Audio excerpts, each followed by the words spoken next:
Hi, എല്ലാവർക്കും life ഹാക്സിലേക്ക് സ്വാഗതം. ഇന്ന് ഞാൻ നിങ്ങളുമായി സംസാരിക്കാൻ വന്നിരിക്കുന്നത് ബ്രസ്റ്റ് ഫീഡിംഗ് ആണ് കേട്ടോ.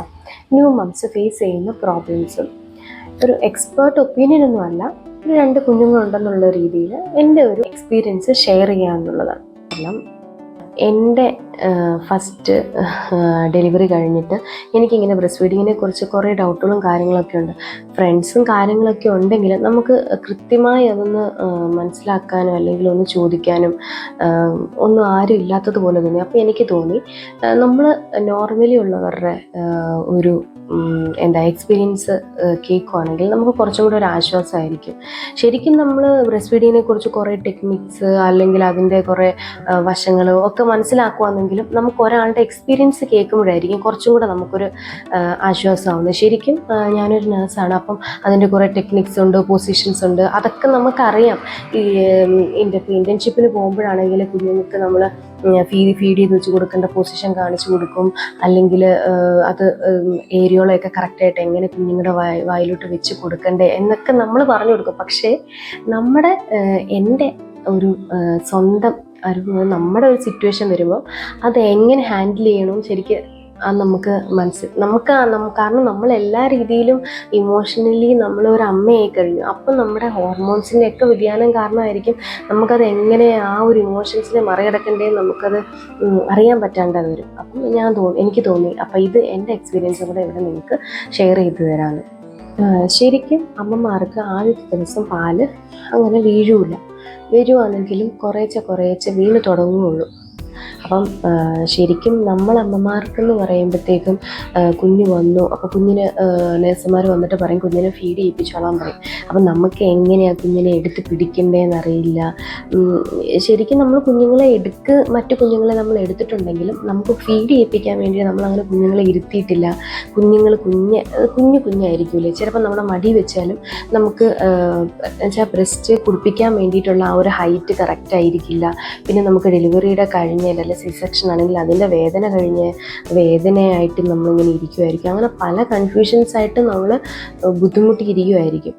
അപ്പം എനിക്ക് ഫീൽ ചെയ്ത് എന്നാന്ന് വെച്ച് കഴിഞ്ഞാൽ ആദ്യത്തെ ദിവസം അമ്മമാർക്ക് പാല് ഉണ്ടാവില്ല, ഉണ്ടെങ്കിലും കുറച്ചേ ഉണ്ടാകത്തുള്ളൂ. പക്ഷേ കുഞ്ഞിനൊരു ഞാൻ പറഞ്ഞല്ലേ 5 ml മുതൽ ഒരു 10 ml ആവശ്യമേ ഉള്ളൂ. പിന്നെ ഒരു 3 ദിവസമൊക്കെ കഴിഞ്ഞ് നമുക്ക് പാല് വീണ് തുടങ്ങും. അപ്പോൾ ശരിക്കും നമ്മൾ കുഞ്ഞുങ്ങളുടെ അതായത് ലാച്ചെന്ന് പറയും, അത് നമ്മൾ കുഞ്ഞുങ്ങൾക്ക് കറക്റ്റായിട്ട് നിപ്പിൾ വായിൽ വെച്ച് കൊടുത്തില്ല എങ്കിൽ നമുക്ക് നിപ്പിൾ സോറ് അങ്ങനെ പല ബുദ്ധിമുട്ടുകളും ഉണ്ടാവും. അവിടെ വന്നു കഴിഞ്ഞാൽ കുഞ്ഞുങ്ങൾ ഒരു കറക്റ്റായിട്ടുള്ള ഒരു റിതമിക്കിലായിരിക്കും സക്ക് ചെയ്തിരുന്നത്. അപ്പോൾ അതിന് മുന്നെയാണ്, അതായത് പാല് വരുന്നതിന് മുന്നെയാണ് കുഞ്ഞുങ്ങൾ പെട്ടെന്ന് വലിക്കും. അപ്പോൾ കുഞ്ഞുങ്ങൾക്ക് പാല് വരുന്നേ ഉണ്ടാവുള്ളൂ. അപ്പോൾ വന്നു കഴിഞ്ഞാൽ അവർക്ക് മനസ്സിലായി പാല് വരുന്നുണ്ടെന്ന്. അപ്പോൾ അതിനനുസരിച്ച് ആ ഒരു കറക്റ്റായിട്ടുള്ള റിതമിക്കിലായിരിക്കും അവർ സക്ക് ചെയ്തെടുക്കുന്നത്. പിന്നെ പാല് വന്നു കഴിഞ്ഞാൽ കുഞ്ഞുങ്ങൾ ശാന്തമായി ഇരുന്ന് അത് കുടിച്ചോളും. ചിലപ്പോഴെങ്കിലും എല്ലാ അമ്മമാർക്കും നമുക്ക് ആ ഒരു പാല് കുടിക്കുന്ന സമയത്ത് ഇതൊന്നും ആദ്യത്തെ ആ ഒരു കുറച്ച് ദിവസങ്ങൾ എനിക്കൊന്നും ഒരു 2 ആഴ്ചത്തേക്കും നമുക്കത് എക്സ്പീരിയൻസ് ചെയ്യാൻ പറ്റില്ല. അപ്പോൾ കുഞ്ഞുങ്ങൾക്ക് പാല് കൊടുക്കുന്ന ആ ഒരു ഫീലിങ്ങും അല്ലെങ്കിൽ അതൊന്നും നമുക്ക് എക്സ്പീരിയൻസ് ചെയ്യാൻ പറ്റില്ല. ഒന്നാമത്തെ കാരണം എന്ന് പറയുമ്പം നമ്മൾ ആ ഡെലിവറി കഴിഞ്ഞ പെയിന് അല്ലെങ്കിൽ ഒരു കുഞ്ഞ് പുതുതായിട്ട് നമ്മുടെ ലൈഫിൽ വരുമ്പോൾ നമുക്കുണ്ടാകുന്ന മാറ്റങ്ങൾ, നമുക്കുണ്ടാകുന്ന പ്രയോറിറ്റീസ് ഇതൊക്കെ മാറും. അതൊക്കെ നമ്മുടെ മൈൻഡിനെ നമുക്ക് തന്നെ ആക്സെപ്റ്റ് ചെയ്യാൻ പറ്റാത്ത ഒരു സ്ഥിതിയിലായിരിക്കും. കാരണം നമുക്ക് ഇതുവരെ എന്ന് പറഞ്ഞാൽ നമ്മുടെ ഉറക്കത്തിന് ഒരു കുഴപ്പമുണ്ടായില്ല. കാരണം നമ്മൾ അതിനൊന്നും ഡിസ്റ്റർബ് ചെയ്തിട്ടില്ല. നമ്മൾ ഉറക്കം എന്ന് പറയുമ്പം അത് ശാന്തമായി കിടന്നുറങ്ങാനും. പക്ഷെ അത് കഴിഞ്ഞുണ്ടാവുന്ന കുഞ്ഞുങ്ങളുണ്ടായി കഴിഞ്ഞിട്ട് അവർക്ക് ടോയ്ലറ്റിൽ പോലെ ബാത്റൂമിൽ യൂറിൻ പാസ് ചെയ്യുമ്പോൾ നമ്മൾ എഴുന്നേറ്റ് ചേഞ്ച് ചെയ്യണം, അല്ലെങ്കിൽ കുഞ്ഞുങ്ങൾക്ക് പല ബുദ്ധിമുട്ടുകൾ രാത്രി ഉണ്ടാകും. അപ്പം അതൊക്കെ നമ്മുടെ ഉറക്കത്തെ ബാധിക്കുമല്ലോ. അപ്പം ഇതുകൊണ്ടൊക്കെ നമുക്ക് അതൊന്നും എക്സ്പീരിയൻസ് ചെയ്യാനൊന്നും പറ്റില്ല. ശരിക്കും പറഞ്ഞാൽ ആ ഒരു 2-3 ആഴ്ച കഴിയുമ്പോഴായിരിക്കും കുഞ്ഞ് പാല് വലിച്ചു കുടിക്കുന്ന ആ ഒരു സൗണ്ട്, കുഞ്ഞുങ്ങളിങ്ങനെ ഇറക്കുന്ന ആ ഒരു പാലിങ്ങനെ ഇറക്കുന്ന സൗണ്ട് നമുക്ക് ഫീൽ ചെയ്യാൻ പറ്റും. അപ്പോൾ നമുക്ക് മനസ്സിലാവും കുഞ്ഞിന് ആവശ്യത്തിനുള്ള പാല് കിട്ടുന്നുണ്ടെന്നുള്ളൂ. ഒക്കെ നമുക്ക് മനസ്സിലാക്കാൻ പറ്റും. ശരിക്കും പറഞ്ഞു കഴിഞ്ഞാൽ ഇതൊരു ഭയങ്കര ഒരു ഫേസാന്ന് പറയാം. നമ്മുടെ ഏരിയോള എന്ന് പറയുന്ന ഭാഗം മുഴുവനും കുഞ്ഞിൻ്റെ വായ്ക്കകത്ത് വരണം. എങ്കിൽ മാത്രമേ കറക്റ്റായിട്ട് അത് പാലിങ്ങനെ സ്ക്യൂസ് ചെയ്ത് അവരുടെ വായിലോട്ട് കിട്ടുള്ളൂ. അപ്പോൾ അതൊക്കെ കറക്റ്റ് ആയില്ലെങ്കിലും കുഞ്ഞുങ്ങൾക്ക് കറക്റ്റായിട്ട് പാല് കിട്ടൂല. അവർ പാല് വരാത്തത് കാരണം അതിൻ്റെ അസ്വസ്ഥത കാണിക്കുകയൊക്കെ ചെയ്യും. അതുപോലെ തന്നെ ഇപ്പം സഖ് ചെയ്യുന്ന ഉടനെ തന്നെ കുഞ്ഞിന് പാല് വരുമല്ലോ. അപ്പം ശരിക്കും കുഞ്ഞുങ്ങൾ സഖ് ചെയ്യുമ്പോഴത്തേക്കും നമ്മുടെ ബ്രെയിനിലോട്ട് സ്റ്റിമുലേ ചെല്ലും. ആ സ്റ്റിമുലേ ചെല്ലുന്ന ടൈമിൽ നമ്മുടെ ബ്രെയിൻ ഓക്സിറ്റോസിൻ റിലീസ് ചെയ്യുകയോ ചെയ്യണം. അപ്പോൾ അതുവഴി നമുക്ക് ബ്രസ്റ്റ് മിൽക്ക് ഇതൊരു നിമിഷ നേരം കൊണ്ട് ഉണ്ടാകുന്ന സംഭവമാണ്. പക്ഷെ നമ്മൾ അതിനകത്ത് ആ ഒരു ടൈമിനുള്ളിൽ ഇത് ഇത്രയും നടക്കുമെന്ന് ഞാൻ പറഞ്ഞായിരുന്നു കേട്ടോ.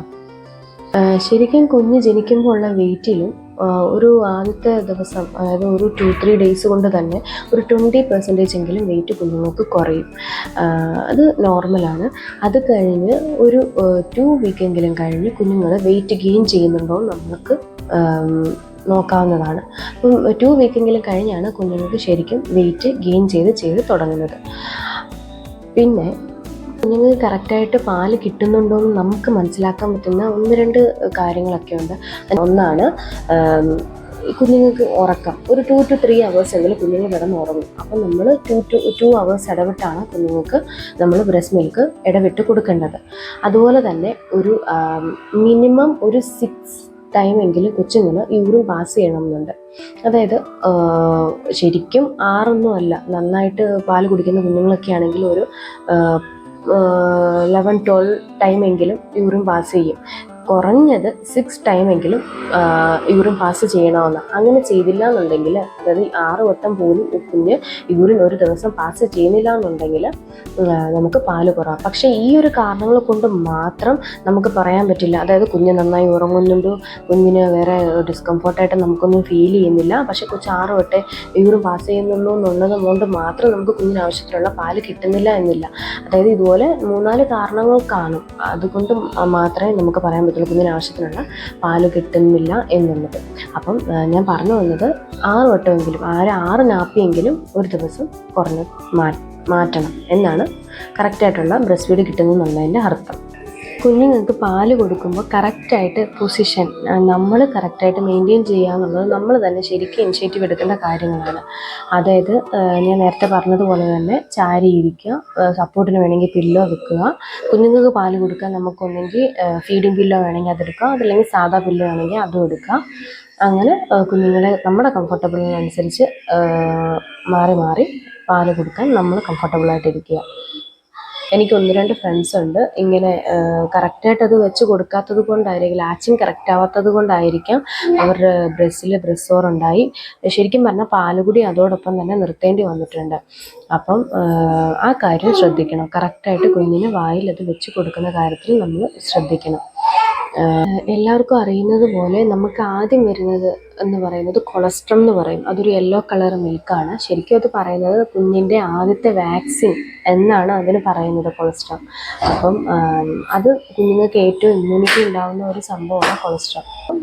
ശരിക്കും നമ്മൾ ബ്രസ്റ്റ് മിൽക്ക് കൊടുക്കുന്നത് കൊണ്ട് നമുക്ക് എപ്പോഴും ഗുണങ്ങളേ ഉള്ളൂ. പ്രത്യേകിച്ച് അമ്മമാരെന്ന് പറയുമ്പോൾ അവർക്ക് യൂട്രസ് പെട്ടെന്ന് ചുരുങ്ങും, അതുപോലെ നമ്മുടെ വെയിറ്റ് കുറയാൻ നമ്മൾ സഹായിക്കും. അതുപോലെ തന്നെ നമുക്ക് ബ്രസ്റ്റ് ക്യാൻസർ കാര്യങ്ങളൊക്കെ വരുന്നതിന് ഒരു പരിധി വരെ ഇത് ഹെൽപ്പ് ചെയ്യുമെന്നാണ് പറയുന്നത്.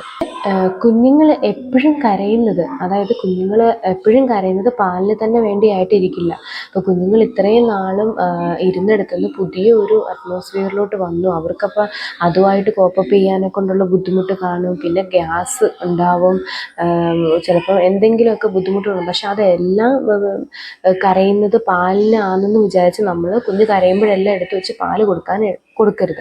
അങ്ങനെ കൊടുക്കുന്നത് കൊണ്ട് ഗ്യാസ് പോലുള്ള പ്രശ്നങ്ങൾ ഉണ്ടാവത്തതേ ഉള്ളൂ. അപ്പം ശരിക്കും ആദ്യത്തെ ഒരു ഡെലിവറി അല്ലെങ്കിൽ ആദ്യത്തെ ബ്രസ്റ്റ് ഫീഡിങ്ങിൻ്റെ സമയത്താണ് നമുക്കിത് കൂടുതലും ഡൗട്ടുകളും കാര്യങ്ങളും പ്രശ്നങ്ങളും ഒക്കെ ഉണ്ടാകുന്നത്. കാരണം പലരും പല സൈഡിൽ നിന്ന് പല രീതിയിലുള്ള കാര്യങ്ങൾ നമ്മളടുത്ത് പറയും. അപ്പോൾ നമുക്ക് ഇതിനകത്ത് ഏതാണ് വിശ്വസിക്കേണ്ടത് എന്നൊന്നും നമുക്കറിയത്തില്ല. കാരണം മൊത്തത്തിൽ നമ്മൾ കൺഫ്യൂസ്ഡ് ആണ്. നമുക്ക് പാല് കൊടുക്കേണ്ട രീതികളും കാര്യങ്ങളും ഒന്നും അറിയാത്തത് കൊണ്ടുണ്ടാകുന്ന പ്രശ്നങ്ങളാണ്. ശരിക്കും സെക്കൻഡിന് വരുമ്പം നമ്മൾ വിചാരിക്കും എനിക്കറിയാം എന്നുള്ള രീതിയിൽ നമുക്കൊരു സ്റ്റാൻഡ് എടുക്കാൻ പറ്റും. ആദ്യത്തേലാണ് നമുക്കിതിനെല്ലാം ബുദ്ധിമുട്ട് വരുന്നത്. രണ്ടാമത്തേതാകുമ്പോൾ നമുക്ക് അത് കുറച്ചും കൂടെ കാര്യങ്ങളൊക്കെ ഈസിയാണ്. കാരണം ഇത്ര കാര്യങ്ങളൊക്കെ ഉണ്ടാവും, അല്ലെങ്കിൽ ഇങ്ങനെയുള്ള ഇമോഷൻസ് ബുദ്ധിമുട്ടൊക്കെ എനിക്ക് ഉണ്ടാവും എന്ന് നമ്മൾ നേരത്തെ എക്സ്പെക്റ്റ് ചെയ്യുന്നതുകൊണ്ട് അത്രയും ഉണ്ടാവില്ല. ആദ്യത്തേലായിരിക്കും ഇത്തരം ബുദ്ധിമുട്ടുകളൊക്കെ ഉണ്ടാവുന്നത്. പാല് കൊടുത്തു കഴിഞ്ഞതിന് ശേഷം നമ്മുടെ തോളത്തിട്ട് കുഞ്ഞിനെ ബർപ്പ് ചെയ്യേണ്ടതായിട്ടുണ്ട്. അതായത് നമുക്ക് ഗ്യാസ് കളയാൻ വേണ്ടിയിട്ട് നമ്മളത് ചെയ്യണം. അപ്പം കുറച്ച് ഗ്യാസ് അങ്ങനെ പോവുകയാണ്. പക്ഷേ എപ്പോഴും നമ്മളങ്ങനെ തട്ടി എന്ന് പറഞ്ഞത് ഗ്യാസ് പോകണമെന്നൊന്നുമില്ല. എങ്കിലും നമ്മൾ പരമാവധി ട്രൈ ചെയ്ത് അത് പോക്കാൻ നമ്മൾ ശ്രമിക്കണം. പിന്നെ ചില അമ്മമാർക്കെങ്കിലും പാല് കുറവായിരിക്കും. അതായത് കുഞ്ഞുങ്ങൾക്ക് വിശപ്പിന് മൊത്തമായിട്ട് വിശപ്പ് മാറാനുള്ള ബ്രസ്റ്റ് മിൽക്ക് അമ്മമാർക്ക് ഉണ്ടാകത്തില്ല. അങ്ങനെ വരുന്ന കേസുകളിൽ ഹോസ്പിറ്റലിൽ നിന്ന് തന്നെ നമുക്ക് ചിലപ്പം ഒരു പാലിലിട്ട് കുടിക്കുന്ന പൗഡറുകൾ തരും. ചില ഡോക്ടേഴ്സ് ചില ടാബ്ലറ്റ് തരും, ലാക്ടോ എന്നൊക്കെ പറഞ്ഞൊരു ടാബ്ലറ്റും ഉണ്ട്. അങ്ങനെ ടാബ്ലറ്റുകൾ തരും. ശരിക്കും അത് കുടിക്കുമ്പോൾ തന്നെ നമുക്ക് പാലുണ്ടാവും. പിന്നെ നമ്മൾ അതുപോലെ നമുക്ക് വീട്ടുകളിൽ നിന്ന് ഇപ്പം എനിക്കും ആദ്യം പാല് കുറവുണ്ടായിരുന്നു. അപ്പം മമ്മിയാണെങ്കിൽ എനിക്ക് ഉലുവാക്കഞ്ഞി, അതുപോലെ എന്താ പറയുക, ജീരകക്കഞ്ഞി, അങ്ങനെ കുറേ സാധനങ്ങളൊക്കെ. അപ്പം പിന്നെ തേങ്ങ തിരുമ്മിയിട്ട കഞ്ഞി, ഇതൊക്കെ കുടിക്കുമ്പോൾ വ്യത്യാസം ഉണ്ടായിരുന്നു കേട്ടോ. പാല് എനിക്കെന്തായാലും ദൈവം വെച്ച് ആദ്യത്തെ പോലെ 2.5 വയസ്സ് വരെ പാല് കൊടുക്കാൻ പറ്റി. ഇപ്പം ഇളയ മോക്ക് 2.25 കഴിഞ്ഞു. അപ്പം ഇതുവരെ പാല് കൊടുക്കാൻ പറ്റി, കുഴപ്പമൊന്നുമില്ല. അപ്പം ഇങ്ങനത്തെ കാര്യങ്ങളോട് നമ്മൾ ട്രൈ ചെയ്യുന്നതുകൊണ്ട് നമുക്ക് ദോഷമൊന്നുമില്ലല്ലോ.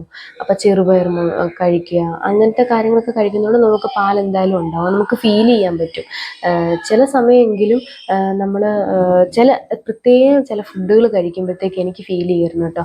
ചെറുപയർ, അതുപോലെ എല്ലാവർക്കും ഉണ്ടോ എന്ന് എനിക്കറിയത്തില്ല, ബസുമതി റൈസ് ഇട്ട് എന്തെങ്കിലും കഴിച്ചു കഴിഞ്ഞാൽ എനിക്ക് നന്നായിട്ട് പാല് ഫീൽ ചെയ്യുന്നു. അതുപോലെ ചിക്കൻ, ആ ടൈമിലായിരിക്കും നമുക്കത് പെട്ടെന്ന് മനസ്സിലാക്കാൻ പറ്റും. കാരണം നമുക്ക് ബ്രസ്റ്റിൽ പാല് നിറഞ്ഞിരിക്കുമ്പോൾ നമുക്കൊരു കട്ടി ഫീൽ ചെയ്യും. എപ്പോഴും ഉള്ള പോലെ ആ സോഫ്റ്റ്നെസ് ആയിരിക്കില്ല, ഒരു കട്ടി ഫീൽ ചെയ്യുക. അപ്പം നിറഞ്ഞിരിക്കുമ്പോൾ ഈ കുഞ്ഞ് കുടിച്ചു കഴിയുമ്പോൾ നമുക്കൊരു ആശ്വാസമായിരിക്കും. കാരണം അല്ലെങ്കിൽ ഒരു ഇങ്ങനെ ടൈറ്റായിട്ടിരിക്കുന്ന ഒരു ചെറിയൊരു വേദന പോലെ ഉണ്ടാവും. ശരിക്കും പാല് നിറഞ്ഞിരിക്കുമ്പോൾ കുഞ്ഞ് കുടിച്ചു കഴിയുമ്പോൾ നമുക്ക് ആശ്വാസം വരുന്നത്. അതേസമയം കറക്റ്റായിട്ടല്ല കുഞ്ഞ് കുടിക്കുന്നതുണ്ടെന്നുണ്ടെങ്കിൽ മാത്രമേ ബ്രസ്റ്റ് ഫീഡിങ് ഒരു പെയിൻഫുൾ ആവത്തുള്ളൂ. അല്ലെങ്കിൽ നമുക്ക് അതുകൊണ്ട് ഒരു പ്രശ്നം ഉണ്ടാവില്ല. ആദ്യത്തെ ഒരു 1 മന്ത് കുഞ്ഞ് മോശം പാസ് ചെയ്യുന്ന ഒരു ദിവസം ഒരു 3 to 4 ടൈമൊക്കെ ചിലപ്പം ചില കുഞ്ഞുങ്ങൾക്ക് പോകുന്നത് നോർമലാണ്, ഈ ബ്രസ്റ്റ് ഫീഡ് കുടിക്കുന്നതിൻ്റെയാണ്. പിന്നെ അതൊക്കെ കഴിഞ്ഞ് ഒരു 3-4 ഒക്കെ ആകുമ്പോഴത്തേക്കും കുഞ്ഞുങ്ങൾ ഒരു ദിവസം ബിറ്റ്വീൻ അങ്ങനെ ഒരു ദിവസം ഒന്നരാടം ഇടവിട്ടൊക്കെ കുഞ്ഞുങ്ങൾ പോകുന്നതിന് കുഴപ്പമില്ല. അങ്ങനെ ഒരു 4 ദിവസം വരെയൊക്കെ കുഞ്ഞുങ്ങൾ വയറ്റിൽ നിന്ന് അങ്ങനെ പോയില്ലെങ്കിലും നമുക്ക് പേടിക്കാനൊന്നുമില്ല. 5 ദിവസത്തിലും കൂടുതലാണെങ്കിൽ മാത്രം നമ്മൾ ഡോക്ടേഴ്സിനെ കാണിക്കേണ്ട കാര്യമേ ഉള്ളൂ. ശരിക്കും ബ്രസ്റ്റ് ഫീഡ് മാത്രം കുടിക്കുമ്പോൾ വയറ്റിൽ നിന്ന് മോശം പോകാതിരിക്കുന്നതിന് നമുക്ക് പേടിക്കേണ്ടെന്നാണ് പറയുന്നത്. ശരിക്കും പാലുണ്ടാകാൻ വേണ്ടി നമ്മൾ ശരിക്കും കഴിക്കേണ്ട കാര്യങ്ങൾ: ഉലുവ കഴിക്കാം, അതുപോലെ തന്നെ മുരിങ്ങയില, തിരുമ്മിയ തേങ്ങ ഇട്ട് കഞ്ഞി അങ്ങനെ കുടിക്കാം. വെള്ളം അത് എന്തായാലും കുടിക്കണം. കാരണം അല്ലെങ്കിൽ നമുക്ക് യൂറിനറി ഇൻഫെക്ഷൻ ഉണ്ടാകും. കാരണം നമ്മുടെ ശരീരത്തിൽ നിന്ന് ഇപ്പോൾ ബ്രസ്റ്റ് മിൽക്കാണ് പോകുന്നതെന്ന് പറയുന്നത് നമ്മുടെ ശരീരത്തിൽ നിന്നുള്ള ജലാംശമല്ലേ പോകുന്നത്. സോ നമ്മൾ നന്നായി വെള്ളം കുടിക്കണം. പിന്നെ എന്തൊക്കെയാണ് ഞാൻ പറഞ്ഞത്? ജീരകം, മുരിങ്ങയില, വെള്ളം കുടിക്കണം. അതുപോലെ തന്നെ മുരിങ്ങക്കായ, പപ്പായ, അങ്ങനെയുള്ള കാര്യങ്ങളൊക്കെ കഴിക്കുന്നത് കൊണ്ട് നമുക്ക് നന്നായിട്ട് ബ്രസ്റ്റ് മിൽക്ക് ഉണ്ടാവും കേട്ടോ. നാച്ചുറലായിട്ടുള്ള കാര്യങ്ങളാണ് ഇതൊക്കെ. നമുക്ക് എങ്ങനെയാണ് ചില ഫുഡെങ്കിലും കഴിക്കുമ്പോൾ ബ്രസ്റ്റ് മിൽക്ക് കൂടിയിട്ടുണ്ടെന്ന് ഫീൽ ചെയ്യുന്നത് എങ്ങനെയാണെന്ന് ചോദിച്ചു കഴിഞ്ഞാൽ, ഒരു സൈഡിൽ കുഞ്ഞ് ബ്രസ്റ്റ് മിൽക്ക് കുടിച്ചുകൊണ്ടിരിക്കുമ്പോൾ നമുക്ക് അപ്പുറത്തെ ബ്രസ്റ്റിൽ കൂടെ നമുക്ക് പാല് ലീക്ക് ചെയ്യും. അപ്പോൾ നമുക്ക് മനസ്സിലാക്കാം നമുക്ക് ആവശ്യത്തിലും പാലുണ്ട്. അതായത് എന്നും കുടിക്കുന്നതിനും കുഞ്ഞ് കുടിക്കാതിരുന്നാലും അങ്ങനെ വരും. പക്ഷെ കുഞ്ഞ് കറക്റ്റായിട്ട് കുടിക്കുമ്പോൾ നമുക്ക് പാല് കൂടുതലുണ്ടെന്ന് നമുക്ക് അങ്ങനെ മനസ്സിലാക്കാൻ പറ്റും കേട്ടോ. എൻ്റെ ഒരു എക്സ്പീരിയൻസ് എന്ന് പറഞ്ഞു കഴിഞ്ഞാൽ ഫസ്റ്റ് ഡെലിവറിയിൽ ഇതുപോലെ തന്നെ ആദ്യത്തെ 2 ദിവസം പാലുണ്ടായില്ല. എനിക്ക് സിസേറിയൻ ആയിരുന്നു രണ്ടും. അപ്പോൾ ഈ പാല് ആദ്യം അപ്പോൾ സിസ്റ്റേഴ്സ് വന്നിട്ട് പറയും കുഞ്ഞിന് പാല് കൊടുക്കുക. അപ്പോൾ പാല് കൊടുക്കാൻ ശരിക്കും പാലില്ല ഇല്ല എന്നാണ് എൻ്റെ ഫീൽ. കാരണം പാല് വന്നിട്ടുണ്ടോ എന്ന് എന്നോട് ചോദിക്കുമ്പോൾ നമുക്കത് അറിയാൻ പറ്റില്ല, ആദ്യത്തെ എക്സ്പീരിയൻസ് അല്ലേ. അപ്പം ശരിക്കും നമുക്ക് ബ്രസ്റ്റ് ഇങ്ങനെ ചെറിയ കട്ടി പോലെ ആവും ബ്രസ്റ്റ് പാല് വന്നിട്ടുണ്ടെന്നുണ്ടെങ്കിൽ. അപ്പോൾ പാല് കൊടുക്കാൻ കുഞ്ഞിനെ മടിയിരുത്തി തന്ന് കുഞ്ഞിന് പാല് സക്ക് ചെയ്യുന്നുണ്ട്. പിന്നെ അത്ര ആദ്യത്തെ ടൈമിൽ കുഞ്ഞിന് സക്ക് ചെയ്യാൻ പാടായിരുന്നു, അവന് അറിയത്തില്ല എങ്ങനെ സക്ക് ചെയ്യേണ്ടതെന്ന്. അപ്പം നമ്മൾ അതിങ്ങനെ ട്രൈ ചെയ്യിപ്പിച്ചുകൊണ്ടിരുന്നു. അങ്ങനെ 1-2 ദിവസം പാല് കുറവായിരുന്നു, ഈ പറഞ്ഞതുപോലെ കുറച്ചേ ഉണ്ടായിരുന്നുള്ളൂ. അത് കഴിഞ്ഞിട്ട് പിന്നെ ഡോക്ടർ ഇതുപോലെ ഒരു പൊടി പാലിൽ കലക്കി തരാം എന്ന് പറഞ്ഞു. അങ്ങനെ അത് കുടിച്ചതിന് ശേഷം അതിൻ്റെ അടുത്ത ദിവസം മുതൽ പാലുണ്ടായി. പക്ഷേ അപ്പം നമ്മൾ അനുഭവിക്കുന്നൊരു വേദന എന്ന് പറഞ്ഞു കഴിഞ്ഞാൽ എന്ത് ചെയ്യുമ്പോൾ എൻ്റെ കുഞ്ഞിന് പാല് കൊടുക്കാൻ പറ്റുന്നില്ലല്ലോ, അവൻ്റെ വിശപ്പ് സഹിക്കാൻ കഴിയില്ലല്ലോ എന്നുള്ള ഒരു ടെൻഷനുണ്ട്. അത് ആരും വിഷമിക്കേണ്ട, കാരണം എല്ലാവരും ഈ ഒരു സ്റ്റേജിൽ കൂടെ കടന്നു പോകുന്നതാണ്. നമ്മൾ അങ്ങനെ ടെൻഷൻ ചെയ്യേണ്ട കാര്യമില്ല. ശരിക്കും ഇപ്പം ഞാൻ വിചാരിക്കും എന്തിനായിരുന്നു ഞാൻ അന്ന് അത്രയും ടെൻഷൻ അടിച്ചത് അല്ലെങ്കിൽ വിഷമം അനുഭവിച്ചത് എന്ന് ഞാൻ ഇപ്പം ചിന്തിക്കും. പക്ഷെ അന്ന് അങ്ങനെ ചിന്തിക്കാനുള്ള ഒരു മാനസികാവസ്ഥയിലായിരുന്നില്ല. പാലില്ല എന്നുണ്ടെങ്കിൽ നമ്മൾ പൊടി കലക്കി കൊടുക്കും, അത്രേ ഉള്ളൂ. ഇപ്പോൾ ഇതിപ്പോൾ പ്രശ്നമുള്ള നമ്മൾ മനഃപൂർവ്വം കൊടുക്കാതിരിക്കുന്നില്ലല്ലോ, പാല് വരാത്തത് കൊണ്ടല്ലേ എന്നങ്ങനെ ചിന്തിക്കേണ്ട ആവശ്യമേ ഉള്ളൂ. ഇതിലൊക്കെ നമുക്ക് സഹിക്കാൻ പറ്റാത്ത ഇപ്പം റിലേറ്റീവ്സ് ആണെങ്കിലും ആരെങ്കിലും നമ്മളെ വിളിച്ച് ചോദിക്കും, മോള് ഇതുപോലെ ഡെലിവറി കഴിഞ്ഞു, കുഞ്ഞാണാണോ പെണ്ണാണോ എന്ന് ചോദിച്ചു കഴിഞ്ഞാൽ ഉടനെ പാലായോ എന്നുള്ള ചോദ്യമാണ്. അപ്പം അതിന് മറുപടി കൊടുക്കും, നമ്മുടെ മുന്നിൽ നിന്ന് മറുപടി കൊടുക്കുമ്പോൾ നമുക്കുണ്ടാവുന്ന ഒരു വിഷമം എന്ന് പറഞ്ഞു കഴിഞ്ഞാൽ പാലുണ്ടോ എന്നുള്ള ചോദ്യത്തിന് പാല് കൊടുക്കാൻ നമുക്ക് കുഞ്ഞിനില്ല എന്നുള്ള ആ ഒരു ഇത് വരുമ്പോഴാണ് അത്രയും ബുദ്ധിമുട്ട് മനസ്സിലാക്കുന്നത്. ശരിക്കും ആ ഒരു ചോദ്യത്തിൻ്റെ ആവശ്യമുണ്ടോ എന്ന് ഞാൻ പലപ്പോഴും ചിന്തിക്കും. കാരണം അത് അമ്മ കുഞ്ഞും തമ്മിലുള്ള ആ ഒരു ഇത്, അതിനകത്ത് നമുക്ക് ആവശ്യമില്ലാതെ ചോദ്യങ്ങൾ ചോദിക്കേണ്ട കാര്യമില്ല എന്നാണ് എൻ്റെ ഒരു തോന്നൽ കേട്ടോ.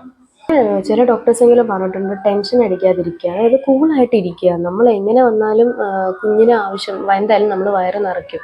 ഇപ്പം നമ്മുടെ ബ്രസ്റ്റ് മിൽക്ക് ആണെങ്കിൽ അത് കൊടുക്കും, അത് തികഞ്ഞില്ല എന്നുണ്ടെങ്കിൽ നമ്മൾ ഇപ്പം ഡോക്ടർ പറയുന്ന രീതിയിലുള്ള പൊടി കലക്കി കൊടുക്കും, അല്ലെങ്കിൽ എങ്ങനെ എന്തെങ്കിലും ചെയ്യും.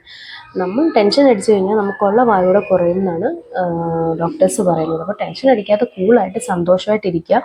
ശരിക്കും ഈ ഒരു ആ ഒരു മാസത്തിൽ നമുക്ക് കുഞ്ഞിന് പാല് കൊടുക്കുന്നതോ അല്ലെങ്കിൽ നമ്മുടെ ജീവിതത്തിൽ ഒരു പുതിയ ബേബി ഉണ്ടായി ആ ഒരു സന്തോഷമൊന്നും നമുക്ക് എക്സ്പ്രസ് ചെയ്യാനോ അല്ലെങ്കിൽ കുഞ്ഞിനെ ഒന്ന് സ്നേഹിക്കാനോ ഒന്നും എനിക്ക് പറ്റിയിട്ടില്ല കേട്ടോ. എനിക്ക് തോന്നുന്നു ആ ഒരു വേദനയും നമുക്ക് ആ ഒരു സ്ലീപ്പിംഗ് ഡിസ്റ്റർബൻസ് ഉണ്ടാവുന്നതും പിന്നെ എല്ലാവരും നമ്മളോട് ആ ഒരു അപ്രോച്ച് ചെയ്യുന്ന ഈ അനാവശ്യമായ ചോദ്യങ്ങൾ ചോദിക്കുന്നത്, ഇതൊക്കെ നമ്മളെ അന്നേക്ക് വഴിതെളിക്കും എന്നാണ് എനിക്ക് തോന്നിയിട്ടുള്ളത്. പിന്നെ നമ്മുടെ ഈ ഹോർമോണിൻ്റെ ഈ ഒരു പ്രശ്നം കാരണം നമുക്ക് പല ബുദ്ധിമുട്ടുകളിൽ കൂടെ ആയിരിക്കും നമ്മൾ കടന്നു പോകുന്നത്. അപ്പോഴാണ് ഇങ്ങനെ ഓരോരുത്തർ ഓരോ ചോദ്യങ്ങൾ ചോദിക്കുമ്പോൾ നമ്മൾ ഒന്നും കൂടെ ബുദ്ധിമുട്ടിലായി പോകുന്നത്. അപ്പം ഹാപ്പി ആയിട്ടിരിക്കുക, സന്തോഷമായിട്ടിരിക്കുക. നമ്മൾ ആ ഒരു പുതിയ കുഞ്ഞ് നമ്മുടെ ജീവിതത്തിലേക്ക് വരുമ്പോഴത്തേക്കും നമ്മൾ ആ ഒരു സാഹചര്യത്തെ അല്ലെങ്കിൽ പുതിയ ആ ഒരു സാഹചര്യത്തിൽ നമ്മൾ ഇഷ്ടപ്പെടാൻ തോന്നുന്ന ആ ഒരു ഫീലിംഗ് എന്താ പറയുക, അതിൽ സന്തോഷിച്ച് നമുക്ക് കുഞ്ഞിന് പാല് കൊടുക്കുകയും അല്ലെങ്കിൽ കുഞ്ഞിനെ സ്നേഹിക്കുകയും അവൻ്റെ കളി കാണുകയും അല്ലെങ്കിൽ കുഞ്ഞിൻ്റെ കളി കാണുകയൊക്കെ ചെയ്യാം. ശരിക്കും നമ്മൾ പാല് കൊടുക്കുമ്പോൾ കുഞ്ഞിൻ്റെ കണ്ണിലോട്ട് നോക്കി നമ്മൾ കുഞ്ഞിനോട് ഓരോന്നൊക്കെ സംസാരിക്കുകയൊക്കെ ചെയ്യുവാണെങ്കിൽ ചെറിയ ചെറിയ മൂമെൻറ്റിൽ വ്യത്യാസം കാര്യങ്ങളൊക്കെ നമുക്ക് മനസ്സിലാക്കാൻ പറ്റും കേട്ടോ. ഞാൻ പറയുന്നത് ശരിക്കും ഈ കുഞ്ഞ് ഡെലിവറി കഴിഞ്ഞു ആ ഒരു പെയിൻ്റെ സമയത്തൊന്നും നമുക്ക് പറ്റത്തില്ല. ഈ ഒരു ഇതൊക്കെ കഴിഞ്ഞിട്ടേ നമുക്ക് ശരിക്കും അത് എൻജോയ് ചെയ്യാൻ പറ്റത്തുള്ളൂ എന്നാണ് എനിക്ക് ഫീൽ ചെയ്തത് കേട്ടോ. അപ്പം ഓരോ അമ്മമാരും ഓരോ കുഞ്ഞുങ്ങളും ഓരോ വ്യത്യാസങ്ങൾ കാണും. നമ്മൾ ഒരു കുഞ്ഞിനെയും ഒരു അമ്മേനെയും വെച്ചിട്ട് നമ്മൾ ഒരിക്കലും കമ്പയർ ചെയ്യേണ്ട. അപ്പം ചില അമ്മമാർക്ക് നല്ല പാലുണ്ടാവും, അല്ലെങ്കിൽ ചില കുഞ്ഞുങ്ങൾ നന്നായി പാല് കുടിക്കുന്ന കുഞ്ഞുങ്ങളായിരിക്കും, ചില കുഞ്ഞുങ്ങൾ കുറേശ്ശെ കുടിക്കുന്ന കൂട്ടത്തിലായിരിക്കും. അപ്പം ഓരോരുത്തരും തമ്മിൽ എന്തായാലും വ്യത്യാസങ്ങളുണ്ടാവും. അപ്പോൾ അത് തമ്മിൽ നമ്മൾ കമ്പയർ ചെയ്യേണ്ട ആവശ്യമില്ല. നമ്മുടെ കുഞ്ഞിന് ആവശ്യത്തിനുള്ള വെയിറ്റ് ഗെയിൻ ചെയ്യുന്നുണ്ടോ നോക്കുക, കുഞ്ഞ് ആക്റ്റീവ് ആണോ നോക്കുക. പിന്നെ പാല് 2 മണിക്കൂർ ഇടവിട്ട് പാല് കൊടുക്കുക, അതൊക്കെ നമ്മൾ ശ്രദ്ധിച്ചാൽ മതി. പിന്നെ കിടന്നുകൊണ്ട് പാല് കൊടുക്കരുത് എന്ന് ഞാൻ പൂർണ്ണമായും പറയത്തില്ല. കാരണം സിസേറിയൻ കഴിഞ്ഞവർക്ക് ഇരുന്ന് പാല് കൊടുക്കാൻ ഭയങ്കര ബുദ്ധിമുട്ടായിരിക്കും. പക്ഷേ നമ്മളിരുന്ന് പാല് കൊടുക്കാൻ ട്രൈ ചെയ്യുക. പിന്നെ ചിലപ്പോഴെങ്കിലും കിടന്ന് ഞാൻ പാല് കൊടുത്തിട്ടുണ്ട്, ശരിക്കും അങ്ങനെ കൊടുക്കാൻ പാടില്ല. പക്ഷേ വേദന കാരണം കിടന്ന് പാല് കൊടുത്തിട്ടുണ്ട്. പക്ഷേ ഒരിക്കലും പാല് കൊടുത്തുകൊണ്ട് ഉറങ്ങിപ്പോകാൻ പാടില്ല. കാരണം കുഞ്ഞ് ഉറക്കത്തിലായിരിക്കും, നമ്മളും ക്ഷീണവും വേദനയും കാരണം നമ്മളും ഉറങ്ങിപ്പോകും. അത് കാരണം ബ്രസ്റ്റ് കുഞ്ഞിൻ്റെ മൂക്കിലോട്ട് വീഴുകയോ അങ്ങനെ പല ബുദ്ധിമുട്ടുകളും ഉണ്ടാകാൻ കാര്യമുണ്ട്. അപ്പം അത് ശ്രദ്ധിക്കുക. പിന്നെ അത്യാവശ്യം ബ്രസ്റ്റ് ഫീഡിങ്ങിൻ്റെ എൻ്റെ ഒരു അനുഭവങ്ങളൊക്കെ പറഞ്ഞു കഴിഞ്ഞെന്ന് എനിക്ക് തോന്നുന്നു. നിങ്ങൾക്ക് ഇഷ്ടമായെങ്കിൽ ലൈക്ക് ചെയ്യുക, ഷെയർ ചെയ്യുക, സബ്സ്ക്രൈബ് ചെയ്യുക. Thank you.